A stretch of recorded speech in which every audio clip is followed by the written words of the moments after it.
ஜெப்டோ ஆப்பில் ஆஃபர் வந்துச்சா, சரி தேவையான கொஞ்சம் திங்ஸ் எல்லாமே ஆர்டர் போட்டு அதை வாங்கிட்டு வந்துட்டு அதுக்கப்புறமா டின்னர் சமைக்க ஆரம்பித்தேன். டின்னருக்கு தோசை தான் ரெடி பண்ண போகிறேன். அதுக்கு தொட்டுக்கிறதுக்கு சிக்கன் கிரேவி. நம்ம வீட்டை பொறுத்த வரைக்கும் மில்லட்ஸில் தோசையோ இல்லை வேறு ஏதாவது தானியத்தில் தோசையோ சுட்டு கொடுத்தோம் அப்படின்னா அது இறங்காது. அவங்களுக்கு அந்த அரிசி மாவு தோசையே சாப்பிட்டு பழகிட்டனால அந்த டேஸ்ட்டு தான் பிடிக்குமா. ஆனால் இப்போ நான் அரைச்சி வச்சிருக்க தோசை மாவு ஒரு டம்ளர் பச்சை பயிறு, ஒரு டம்ளர் கருப்பு கொண்டக்கடலை, ஒரு டம்ளர் அளவுக்கு கடலைப்பருப்பு, அரை டம்ளர் உளுந்து, இது கூடவே 2 ஸ்பூன் அளவுக்கு வெந்தயம் ஓவர் நைட் ஊற வச்சு சோக் பண்ணி எடுத்து வச்சுருந்தேன்.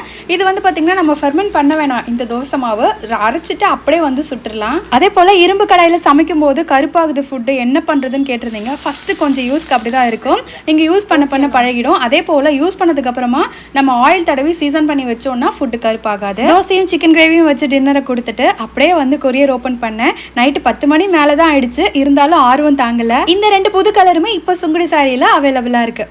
பாய்.